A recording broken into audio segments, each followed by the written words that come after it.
जय श्री हरि दोस्तों, राधे राधे। कैसे हो आप? आशा करती हूँ कि आप बहुत ही अच्छे होंगे। तो आज के इस वीडियो में हम बात करेंगे कि कब है मकर संक्रांति। 14 तारीख को या 15 तारीख को मनाई जाएगी मकर संक्रांति। ठीक है। तो सूर्य का जो मकर राशि में प्रवेश होगा ना, वो 14 जनवरी को मकर राशि में होगा। हिंदू धर्म के सबसे प्रमुख त्योहार में से एक है मकर संक्रांति को लेकर जो इस साल में लोगों में तारीख को लेकर ब्रह्म की स्थिति बनी हुई है। तो पंचांग की गणना के अनुसार साल 2026 में सूर्य देव यानी कि 14 जनवरी की सुबह 9:03 से धनु राशि में निकलकर मकर राशि में प्रवेश करेंगे। ज्योतिषी नियमों के अनुसार जिस दिन सूर्य को मकर राशि में गोचर होता है, उसी दिन मकर संक्रांति मनाई जाती। इसलिए इस वर्ष 14 जनवरी को ही मुख्य पर्व मनाया जाएगा। ठीक है।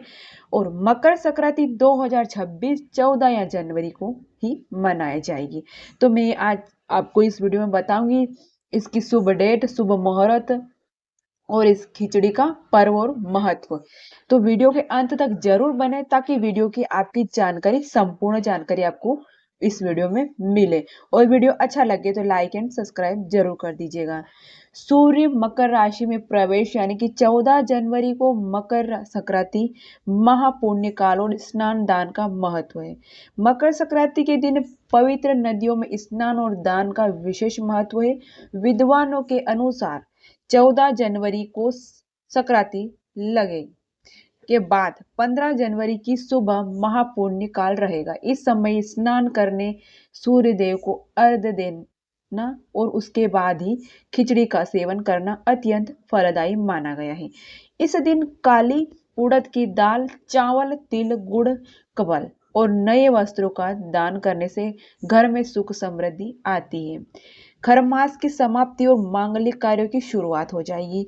मकर संक्रांति के साथ ही सूर्य उत्तरायण हो जाते हैं, जिसे देवता का दिन भी कहा जाता है कि उस दिन से देवी देवता का दिन शुरू हो जाते हैं, क्योंकि माह का महीना बहुत ही बड़ा महीना हो, सभी 12 महीने में से माह का महीना बड़ा होता है। इसी दिन में से एक महीना चला आ रहा है, खरमास समाप्त हो जाएगा। खरमास समाप्त होने के साथ ही शादी, ब्याह, मुंडन और गृह प्रवेश जैसे सभी रुके हुए मांगलिक कार्य दोबारा से शुरू हो जाएंगे। साल 2026 में 15 जनवरी को गुरुवार का दिन होने के कारण इस पर्व को धार्मिक महत्व भी बढ़ गया है, जो समृद्धि का सूचक है। उत्तर भारत में खिचड़ी पर्व का उत्सव। उत्तर भारत में इस त्योहार को मुख्य रूप से खिचड़ी के नाम से भी जाना जाता है। इस दिन विशेष रूप से दाल चावल की खिचड़ी बनाई और दान की जाती है। यह पर्व न केवल खगोलीय परिवर्तन का प्रतीक है, बल्कि आपसी प्रेम और दान पुण्य की भी परंपरा को भी जीवित रखता है। संक्रांत के दिन साथ ही ऋतु परिवर्तन भी शुरुआत होती है, जिससे ठंड धीरे धीरे कम होने लगती है। इसी के साथ एक बात और बता दें आपको, 14 जनवरी को मकर संक्रांति का त्योहार मनाया जाएगा। संयोग वंश इस दिन सठ तीला एकादशी भी है। मकर संक्रांति पर सठ तीला एकादशी का संयोग करीब 23 वर्ष के बाद बना है। इससे पहले यह संयोग काल 2003 में बना था। हालांकि यह दुर्लभ संयोग एक असमंजस भी पैदा कर रहा है, असमंजस की तिथि भी पैदा कर रहा है। ठीक है। दरअसल मकर संक्रांति पर चावल से बनी खिचड़ी दान करने और खाने की परंपरा है, पर यही कारण है कि कई जगहों पर मकर संक्रांति के दिन खिचड़ी भी कहा जाता है, तो जबकि एकादशी के दिन चावल खाना वर्जित है। अब सवाल उठता है कि एकादशी के रहने मकर संक्रांति पर खिचड़ी का दान और भोग कैसे करें।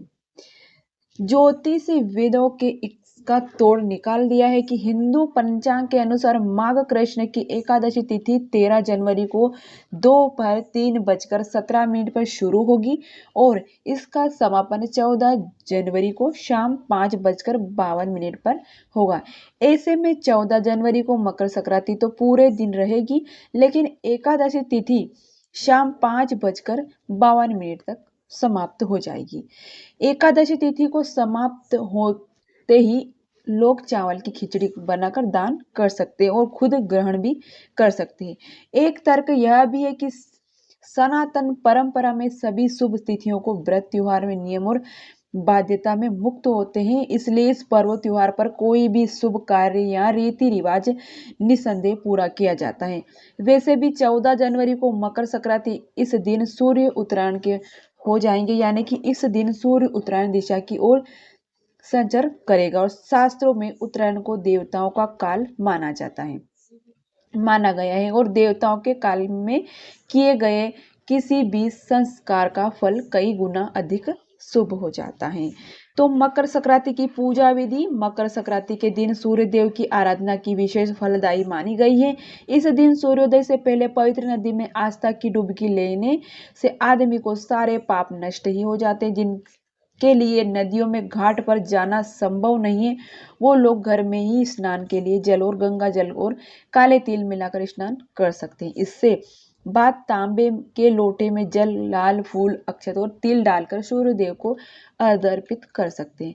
अर्घ्य देते समय ओम सूर्याय नमः, ओम गृहिणी सूर्याय नमः मंत्र का जाप करें। आखिरी में आपकी क्षमता के अनुसार जरूरतमंदों को तिल, गुड़, चावल, वस्त्र या धन दान करें। ठीक है, तो ये थी जो एकादशी की संपूर्ण जानकारी और मकर संक्रांति की जानकारी।